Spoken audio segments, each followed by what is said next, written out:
professora Lucy. Na nossa aula de hoje de Matemática 1, a gente vai falar sobre o módulo 16 aí da apostila de vocês, cujo título é Binômio de Newton, Análise Probabilística 2. Ou seja, é um capítulo que a gente vai dar sequência aí ao capítulo anterior de Análise Probabilística 1, onde a gente apresentou o conceito de binômio de Newton, começamos a falar sobre o triângulo de Pascal. O que a gente vai fazer nessa aula de hoje então, Lucy? Nós vamos aprofundar nossos conhecimentos aqui sobre o binômio de Newton, certo? Vamos começar a falar sobre casos como termo geral, termo independente e vamos também aplicar a ideia aí do triângulo de Pascal no cálculo de problemas de probabilidades binomiais. Então a gente vai usar esses conceitos que nós estamos estudando agora de binômio de Newton para calcular probabilidades.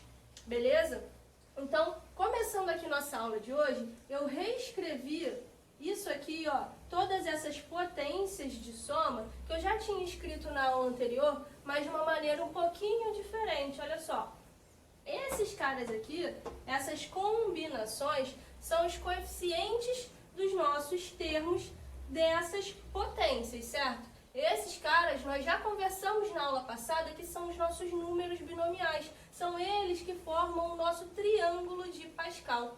Então eu reescrevi aqui, ó, o a mais b elevado a 0, o a mais b elevado a 1, até o a mais b elevado a 3, nessa forma, ou seja, coloquei aqui as combinações, os nossos números binomiais, certo? Onde o que representa o número de cima e o de baixo? O de cima representa a linha que a gente está falando do triângulo de Pascal e o cara de baixo representa a coluna.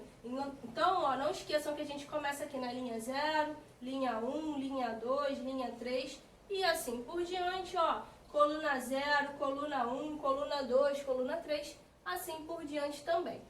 A parte aqui dos termos sempre fica do jeito também que a gente já falou, né? Aqui cada um dos termos a gente coloca os dois se multiplicando, o expoente do primeiro vai numa decrescente. Como assim numa decrescente, Lucy? A gente pega o valor que está aqui do nosso n, do nosso expoente, vai do n até 0.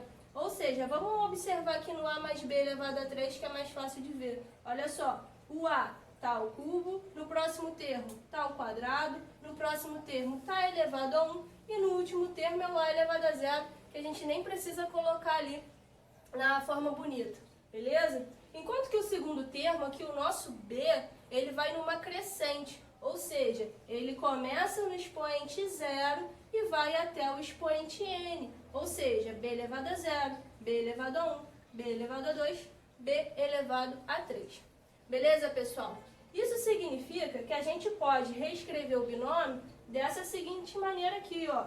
A mais b elevado a n vão ser cada um dos coeficientes binomiais, ou seja, vão ser todos os números da linha do triângulo de Pascal n, tá? Então aqui, ó, o n0, o n1, o n2, assim por diante, até o nn. E aqui, essa parte dos termos é sempre o primeiro termo elevado a um expoente de n até 0 e o segundo termo de 0 até n. Tudo bem? Ou seja, se eu pego aqui um cara aleatório, um termo aqui no meio, e eu quero descobrir esse valor do meio, eu preciso saber qual a posição que esse termo está. Então vamos supor que eu fale que esse cara está numa posição P qualquer, tá, gente? Mas preste atenção numa coisa. Lembra que eu falei que sempre começa na linha 0, coluna 0? Ou seja, o cara que está na posição P vai ser o P mais 1º termo. Como assim, Lucy? Vamos ver aqui no nosso exemplo. O cara que está nessa posição aqui, ó, é o primeiro termo, certo? Primeiro termo, olha só, o nosso P é 0, ou seja, ele é o P mais 1, ou seja, primeiro termo. Aqui, no segundo termo, nosso P é 1, ou seja, 1 mais 1, ele é o segundo termo.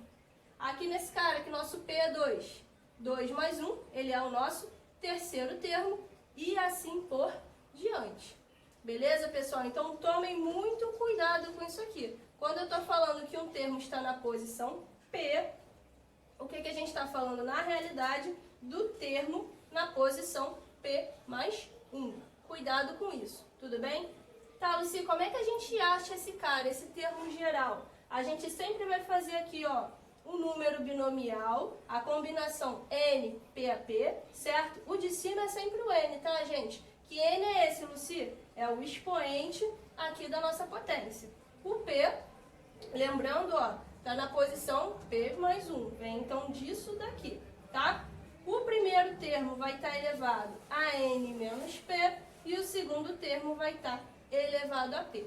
Vamos ver um exemplo para ficar mais fácil? Galera, agora nós vamos falar sobre termo independente de x. O que quer dizer isso? Vai ser aquele termo, ó, de x onde o expoente dele vai ser igual a zero.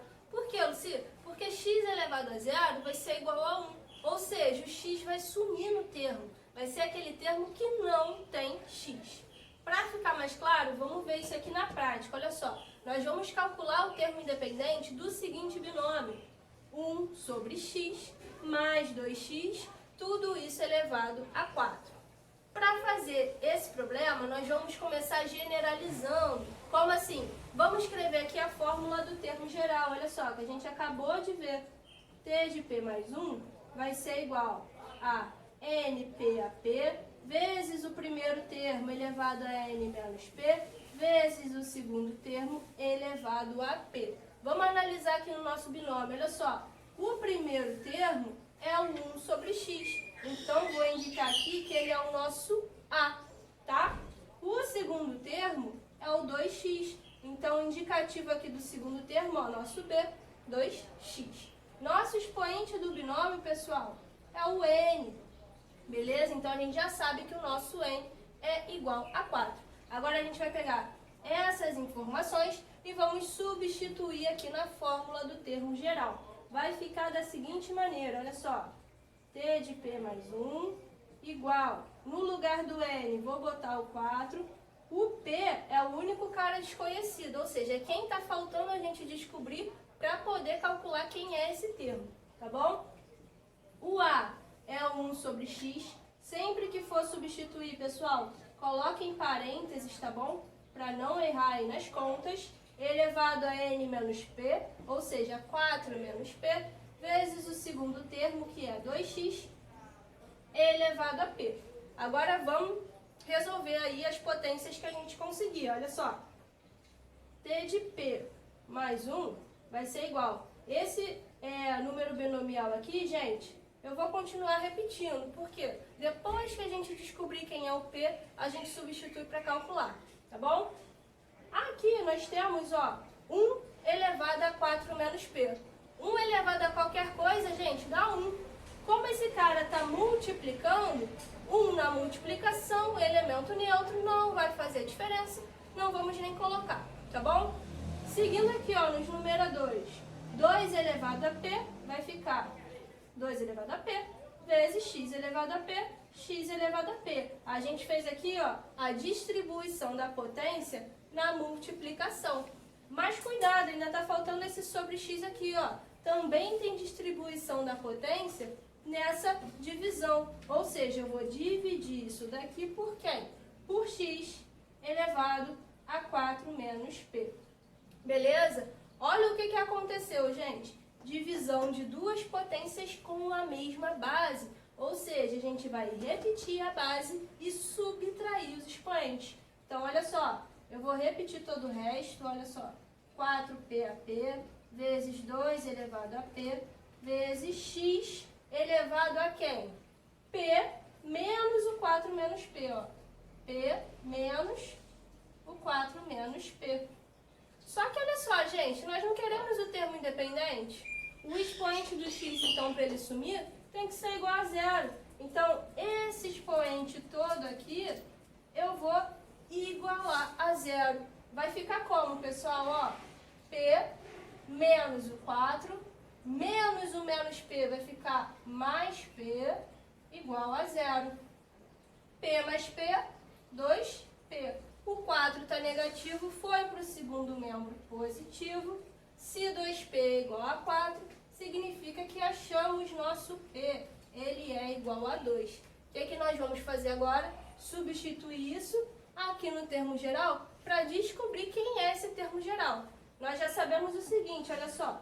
Se P é 2, 2 mais 1 é 3, o termo independente desse binômio é o terceiro termo, tá? Agora a gente vai calcular qual é esse termo.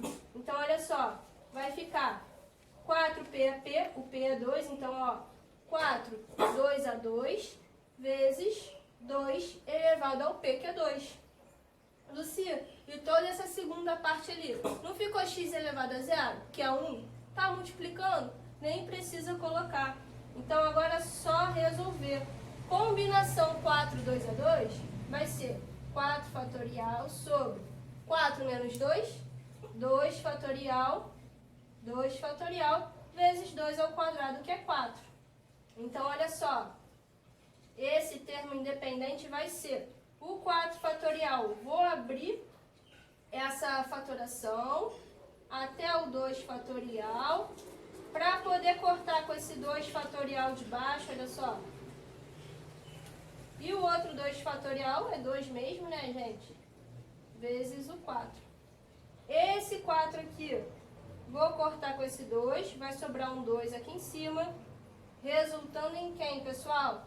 2 vezes 3, 6, vezes o 4, 24 é o resultado do nosso termo independente. Gente, agora nós vamos fazer um exemplo para mostrar como fica mais fácil abrir um binômio conhecendo o triângulo de Pascal. Ou seja, a gente vai ver como relacionar a ordem n de um binômio, ou seja, o expoente de um binômio, com a enésima linha do triângulo de Pascal. Lembra que eu falei lá atrás que são os coeficientes? Então, a gente vai usar o triângulo para poder achar aqui os coeficientes desse binômio. Então, ó, no exemplo a gente tem 2x mais 3, tudo isso elevado a 4. Então, ó, o 2x é o nosso primeiro termo, o 3 é o nosso segundo termo. Quem é o n? Ó, o n é o nosso expoente, que é 4. Vamos abrir esse binômio? Olha só, vai ficar da seguinte maneira. Primeiro coeficiente é o n 0 a 0, né? Ou seja, 4, 0 a 0, vezes o primeiro termo, ó como eu estou botando tudo em parênteses, hein? E o segundo termo. O primeiro termo, Lucia, vai de n a 0, ou seja, aqui fica 4. E o segundo termo vai de 0 a n, então aqui começa 3 elevado a 0. Mais, segundo termo, gente, ó, é o 4, 1 a 1, 2x e 3. Repara que eu sempre vou colocar os dois termos, tá bom? O primeiro termo foi 4 antes, agora vai ser 3. O segundo termo era 0, agora vai ser 1. Mas o resto eu vou preencher tudo e depois a gente coloca os expoentes. Vocês vão ver como fica mais fácil, olha só. 4, 2 a 2, 2x e 3. Mas os outros dois termos, gente, eu vou botar aqui embaixo, mas seria aqui do lado, tá? Por falta de espaço. Então, vou repetir esse mais ali aqui. Vai ficar o 4, 3 a 3, 2x vezes 3, mais o 4, 4 a 4, que lembra do n, 2x e 3. Olha só os expoentes do primeiro termo. 4, 3, 2, 1 e 0. Agora do segundo termo. 0, 1, 2, 3 e 4. Não ficou mais fácil? Beleza, Lucia. Aonde que vai entrar agora o triângulo de Pascal? Ao invés de a gente ter que calcular esses coeficientes, vou montar aqui embaixo, pequenininho, o triângulo de Pascal até a quarta linha. Por quê? Para a gente ver aqui quem vão ser esses valores sem precisar ficar calculando. Então, olha só. 1, 1, 1. Por quê? Sempre começa e sempre termina por 1, tá? 1. Agora a gente usa a relação de Stiefel, ó. 1 mais 1, 2, 1. 1, 1 mais 2, 3. 2 mais 1, 3. Termina em 1. E agora? 1, 1 mais 3, 4. 3 mais 3, 6. 3 mais 1, 4. E termina em 1. Então, olha só. Esses aqui vão ser esses coeficientes. Então, vamos substituir, olha só. Vai ficar no lugar do 4, 0, é o 1. Vezes 2x elevado a 4. É o 2 elevado a 4, que é 16, vezes o x elevado a 4. 3 elevado a 0, gente, ó, dá 1, não precisa botar, tá bom? Mais o próximo coeficiente aqui vai ser quem? Ó, o 4, 1 é 4, né? Então, vou botar aqui 4 vezes 2 ao cubo, 8. X ao cubo, 3 elevado a 1, 3. Mais o 4, 2 a 2, a gente viu que é o 6. Vezes 2 ao quadrado é 4, x ao quadrado, 3 ao quadrado, 9. Mais, vou continuar aqui embaixo, tá? Da mesma maneira, vou repetir o mais aqui. O 4, 3 a 3, olha só, é o 4, vezes 2 elevado a 1 é 2, x, 3 ao cubo, 3 vezes 3, 9, vezes 3, 27. Mais o último aqui, que é 1, certo? Vezes, olha só, o 2x aqui está todo elevado a 0, então a gente também pode cortar. E o 3 elevado à quarta potência, que vai dar 81. Então agora é só resolver essas multiplicações e achar a resolução do binômio. Vai ficar da seguinte maneira, ó, 16 vezes 1, 16x à quarta, mais 4 vezes 8, 32. 32 vezes 3, 96x ao cubo, mais 6 vezes 4, 24. 24 vezes 9, 216x ao quadrado, mais 4 vezes 2, 8. 8 vezes 27 também dá 216x, mais ali nosso termo independente, 1 vezes 81, que é 81 mesmo. Gente, chegamos no momento da nossa aula que a gente vai falar sobre distribuição binomial, ou seja, a probabilidade binomial. Luci, quando que a gente vai usar isso? Pessoal, nós vamos usar em experimentos aleatórios, onde a gente vai ter somente, exatamente, duas possibilidades, tá? Então, eu exemplifiquei aqui nessa tabela para ficar fácil de entender o tipo de problema que a gente vai utilizar isso. Olha só, eu separei as duas possibilidades em sucesso ou fracasso, tá? Tem que acontecer uma das duas e só pode acontecer uma. Ou seja, se obtivermos sucesso, não podemos obter fracasso e vice-versa, tá? E não tem uma terceira alternativa. A probabilidade de acontecer sucesso eu chamei de K. Então, a probabilidade do fracasso vai ser o quê? 1 menos K. Por que 1 menos K? Porque, gente, a probabilidade do fracasso vai ser o complementar da probabilidade do sucesso. Ou seja, 100% menos a probabilidade do sucesso. Então, esse 1 aqui, gente, está representando para nós o quê? 100 sobre 100, o 100%. Beleza? Esse experimento, gente, vai ser realizado, ó, N vezes sucessivas. Vão ser as nossas tentativas, tá bom? Dessas N tentativas, nós vamos ter um P, que vai ser a quantidade de sucessos, tá? Se nós temos P sucessos, significa que N menos P vai ser um número de quê? De fracassos, beleza? E esses eventos, pessoal, essas tentativas, são independentes. Então, lembra lá atrás que a gente estudou probabilidade de eventos independentes?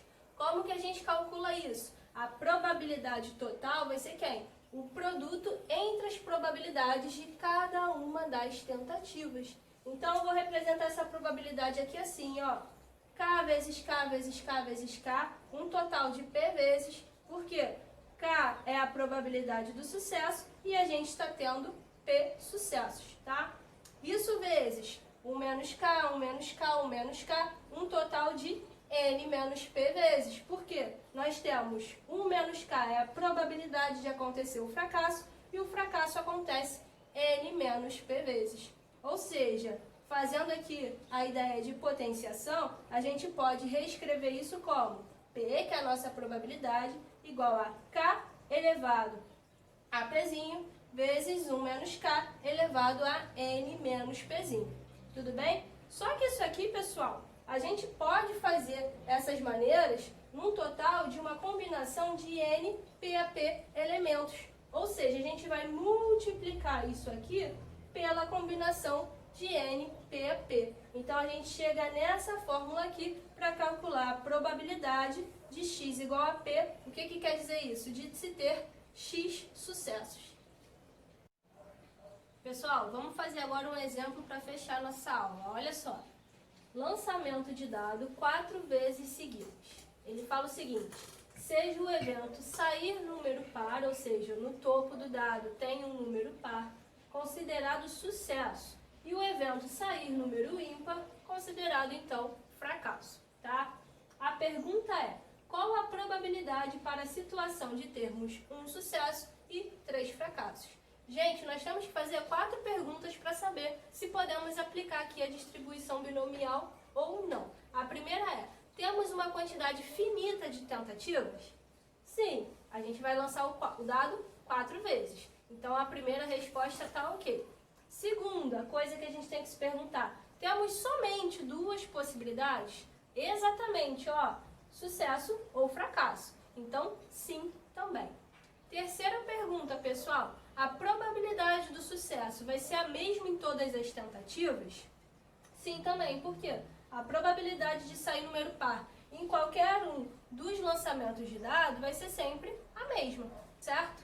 E a quarta e última pergunta que a gente tem que se fazer é: os eventos são independentes entre si? Sim, também, pessoal. Lançamento de dado. Se eu lancei o dado uma segunda vez, esse segundo lançamento não depende do primeiro lançamento. Tudo bem? Então, estamos liberados para aplicar aqui probabilidade binomial. Então, eu vou escrever aqui, ó, a nossa formulazinha, ó. P de x igual a Pzinho vai ser igual a quem? A NP a P vezes K, que é a probabilidade do sucesso, elevado a P, vezes 1 menos K, a probabilidade do fracasso, elevado a N menos P.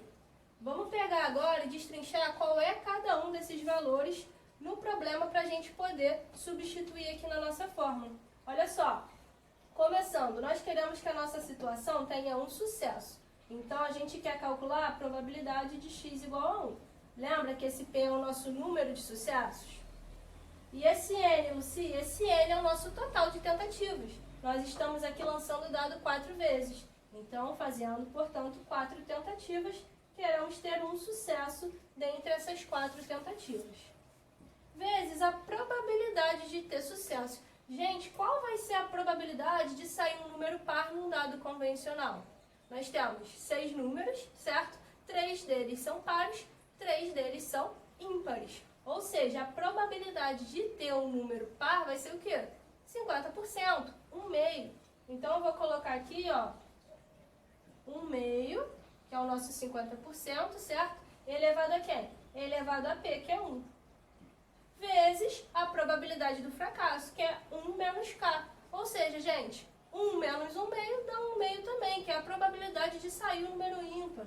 Então, aqui vai ficar também 1/2 elevado a N menos P, ou seja, 4 menos 1, 3. E agora? Agora é só resolver, gente, olha só. Essa probabilidade de se ter exatamente um sucesso e 3 fracassos, consequentemente, ó, aqui é a combinação 4 fatorial sobre 4 menos 1, 3 fatorial, 1 fatorial, vezes 1/2 elevado a 1 vezes 1/2 elevado a 3, multiplicação de potências de mesma base. A gente aqui, ó, repete essa base, soma os expoentes, vai ficar 1/2 elevado a 4. Resolvendo, gente, ó, essa probabilidade. 4 fatorial sobre 3 fatorial vai dar 4, né?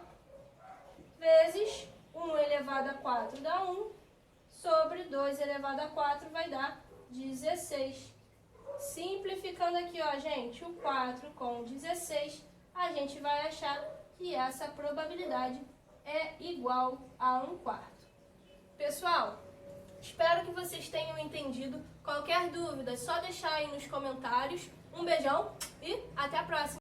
Então, olha só esse seguinte exemplo, pessoal. A gente tem que determinar o quarto termo do seguinte binômio, A mais B elevado a 7. Peguei aquela formulazinha que a gente acabou de montar, ó, T de P mais 1, ou seja, o termo dessa posição vai ser igual à combinação de NP a P vezes A elevado a N menos P vezes B elevado a P. Se a gente quer o quarto termo, a gente quer o T4. Só que o T4 não significa que o P é 4, olha só. P mais 1 igual a 4. Vou fazer isso aqui no cantinho, P mais 1 igual a 4. O 1 está somando, joga para lá subtraindo, significa que o nosso P é 3. Então, muito cuidado para não se confundir com isso da posição, tá, gente? Então, olha só. O T4, nós já achamos, vou botar aqui no cantinho, que o nosso P é 3. Então, o 3 vai ficar aqui, na posição do P. Lucy, quem vai ficar na posição do N? O nosso expoente, Já que está todo mundo elevado a 7, significa que o nosso N é 7. Então, vai ficar aqui, 7, 3 a 3, vezes o primeiro termo, que é A, nesse caso mesmo. Então, vou botar aqui A elevado a 7 menos 3, vezes o B elevado a P. O P é 3, B elevado a 3. Agora é só calcular, pessoal. Então, olha só. 7, 3 a 3 é o mesmo que fazer 7 fatorial sobre 7 menos 3, 4 fatorial, 3 fatorial, já que é uma combinação. A elevado a 7 menos 3, que é 4, e B elevado a 3. Então, agora é só resolver essa combinação aqui. Olha só, o 7, para simplificar, eu vou abrir essa multiplicação até o 4 fatorial. Vai ficar da seguinte maneira. 7 vezes 6 vezes 5 vezes... Chegou no 4, a gente para. Para quê, Lucy? Para poder cortar. E o 3 fatorial? Vamos abrir ele aqui também. 3 vezes 2 para poder ver com quem dá para simplificar. Gente, 3 vezes 2, vou simplificar com 6 aqui de cima. Sobrou o quê? Sobrou 35. Então, deixa eu repetir aqui o restante, A quarta B ao cubo. Então, o nosso termo vai ser 35A quarta B ao cubo. Esse é o nosso quarto termo.